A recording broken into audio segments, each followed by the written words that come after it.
I gave her the one gift that ended up destroying everything I believed in, not because of the gift itself, but because of what it revealed.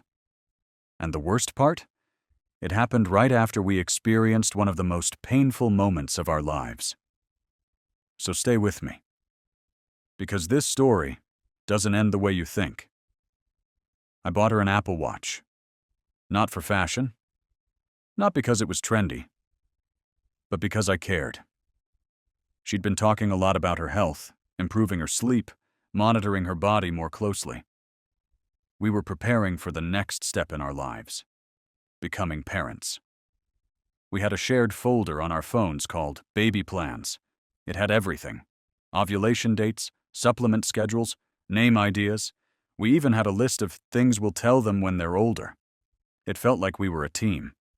And that's why I bought her the watch. Something that said, I see you, I support you, I'm with you. When I gave it to her, she smiled, a soft, real smile. She hugged me tightly and whispered, "You're too good to me." I laughed a little and said, "You deserve it." But somewhere in the quiet corners of my mind, something about that moment stayed with me. A flicker. I didn't know it yet. But everything was about to change. It was a Tuesday morning. Early. The light was soft, coffee brewing. The kind of peace you don't usually notice until it's broken. I was sitting at the kitchen table scrolling through emails. Her watch was charging on the counter. Odd, since she usually wore it all day. And then it lit up. A message preview. "You're still on my mind from last night." From someone named Tom. At first, I didn't react. My mind tried to protect me, telling me it must be spam. Wrong number. A joke. But my gut already knew. My hand moved slowly. I tapped the screen. The full message was there. No ambiguity. No way to misread it. Just 6 words that cracked something deep inside me. I didn't scream. I didn't cry. I didn't even move. I sat there, frozen, coffee cooling in my hands. I took a screenshot, closed the watch, and stared at the wall for what felt like hours. I didn't call her, didn't text. I wanted to see what silence would tell me. That afternoon, I finally called. She picked up casually. "Hey babe, how's your day?" My voice was calm. Too calm. "Who's Tom?" There was silence, then a sharp inhale. Then, the shift. Her tone collapsed. "Wait, what do you mean?" "I saw the message," I said. Another pause. Then a whisper. "Oh no." She started crying, rambling. "It was a mistake. It meant nothing. I didn't mean for it to happen." I didn't yell, I just said, "We'll talk later." That night, she came home. Her face was pale, eyes swollen. She dropped her bag and collapsed onto the couch. "Please let me explain," she begged. "It was just once. I wasn't thinking. I felt lost. But I never stopped loving you." I sat across from her. "You didn't stop loving me," I repeated. "But you thought about someone else. Planned it, met up, and then left your watch out." "I didn't mean to hurt you," she whispered. "Then why now?" I asked. "Why after what we just went through?" A week earlier. We lost the pregnancy. We'd only just found out. But it had been enough to imagine everything. We cried in each other's arms. I held her as she curled around her stomach, whispering to something that was no longer there. I had told her, "We'll try again. When you're ready. We'll get through this together." And during all that pain, she had already stepped away from us. The betrayal didn't just hurt. It rewrote everything. Let me take you back a little further. 2 months before, we'd gone on a short trip. Just us. A cabin in the mountains. No phones. No distractions. I remember her curled up in a blanket by the fire, her head on my chest. She looked up at me and said, "You're going to be the best dad. I just know it." I kissed her forehead and whispered, only because you'll be the best mom." We stayed like that for hours, the fire crackling, the snow falling outside. It felt like something out of a movie. Now I sat alone in that same cabin. I went back after she moved out. I don't even know why. Maybe I needed to see if anything was still real. The fireplace still worked. The blanket still smelled like her. But the silence was louder than ever. That weekend, she packed her things and left. Said she needed space. Said she was staying with her sister. I let her go. I didn't eat. Didn't talk to anyone. Just sat in the dark and tried to make sense of what was left. People think betrayal is one moment, like a car crash, but it's not. It's slow. It sneaks in and poisons everything. You start doubting memories, the way she looked at you, the way she laughed, the things she said. You wonder, were they real or just rehearsed? I deleted our photos, blocked her, took down our anniversary notes. I stopped going to the coffee shop we loved, gave away the books she'd gifted me. But she stayed. In the corners of rooms, in old receipts, in playlists. I'd hear a song and remember the way she'd dance in the kitchen while baking, or how she'd whisper "home" when I walked through the door. 6 months later, she messaged me. First, "Can we talk?" Then, "I miss you." Then, a voicemail. Her voice. Cracked, almost unrecognizable. "I'm sorry. I messed everything up. He left, Tom. I'm pregnant. He walked away. I don't know what to do." I didn't respond, and for the first time in a long time, I didn't feel broken.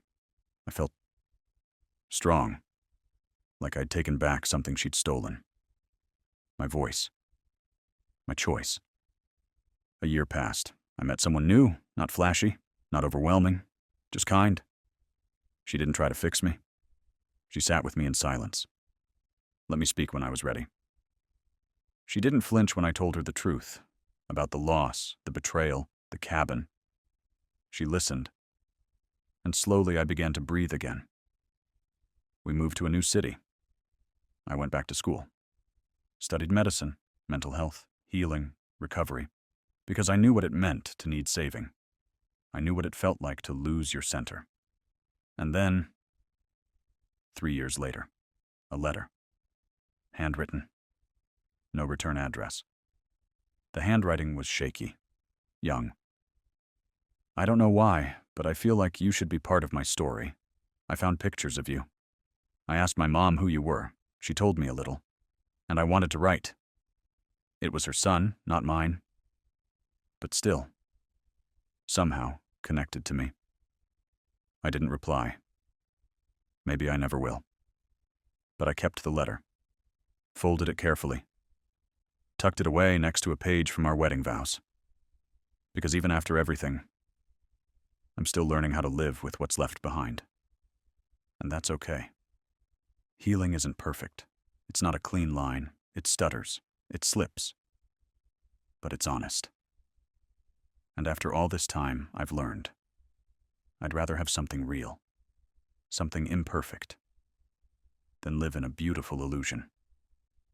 Any day. They left everything to him. The house, the savings, even the dog. Not because he earned it, but because he was their favorite.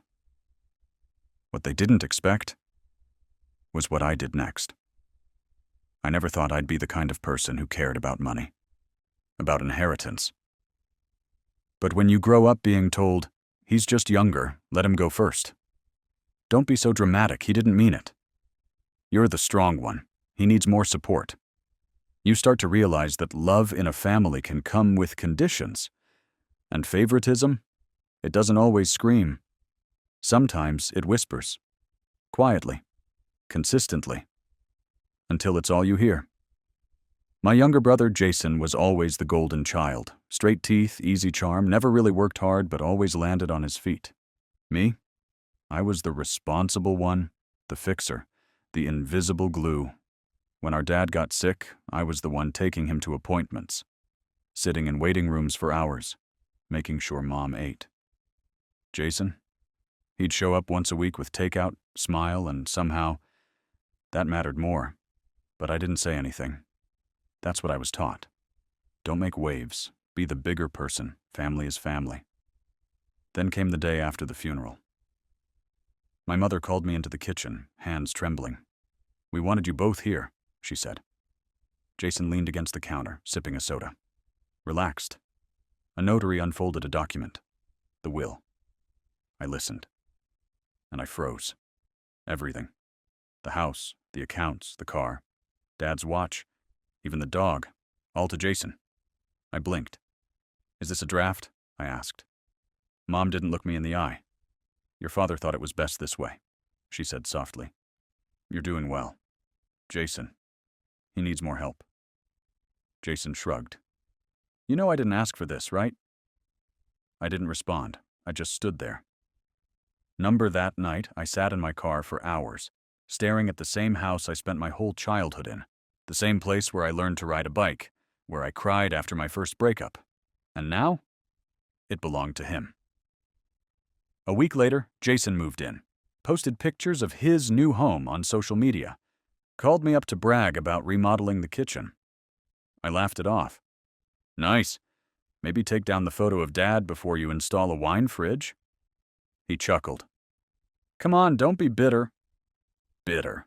It echoed in my head. I wasn't bitter. I was done. So I made a decision. But not the kind of decision people expect in these stories. No big revenge, no angry confrontation. Something worse. I disappeared.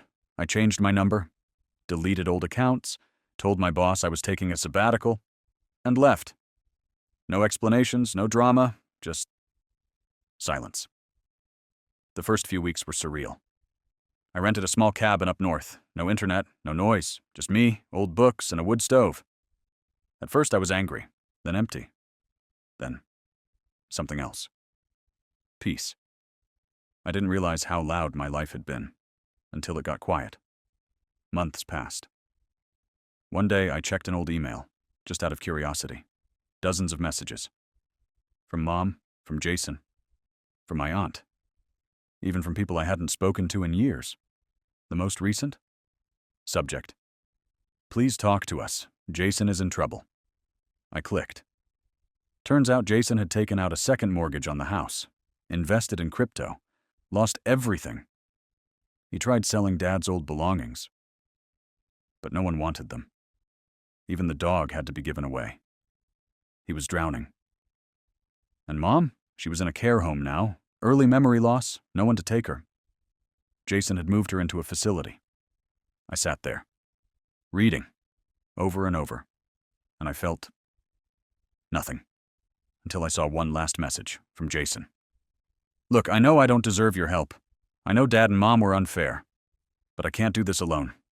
I'm sorry, I really am. Please, just talk to me." I stared at it. Then I drove. 7 hours later, I stood outside the house. It looked smaller, tired, like time had peeled off the paint. Jason opened the door. His face was pale, eyes hollow. He looked old. We didn't hug. We just stood there. Finally, he said, "You want to come in?" I nodded. Inside, the rooms were a mess, boxes everywhere, bills, notices. "I screwed up," he admitted. "I thought I could handle it all, like they always said I could." I didn't respond. He looked at me. "I'm not like you," he whispered. I never was.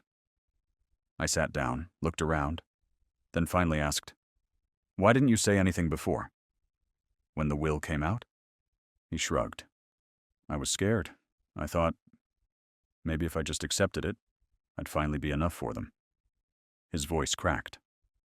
I don't know what happened next, but I stood up, walked over, and hugged him. Not because I forgave him, but because I saw myself, a scared kid, looking for approval. We talked for hours. I told him about the cabin, about silence, about finally hearing my own thoughts. He cried. I didn't. Something in me had shifted. A week later, I called Mom. She didn't remember much, but she said my name. That was enough. I helped Jason find a job, helped him get the house back on track. Not because he earned it, but because I refused to be like them. And months later, when we both visited Mom together, she looked at us and smiled. "I'm so proud of you boys," she said, even if she didn't remember why. Sometimes justice isn't about taking what's yours. Sometimes it's about choosing who you become when everything's already been taken. And that's the one thing they can't write into a will: character. So yeah, they gave everything to my brother. And in the end, it was the best thing that ever happened to me. Thanks for listening. Until next time, goodbye.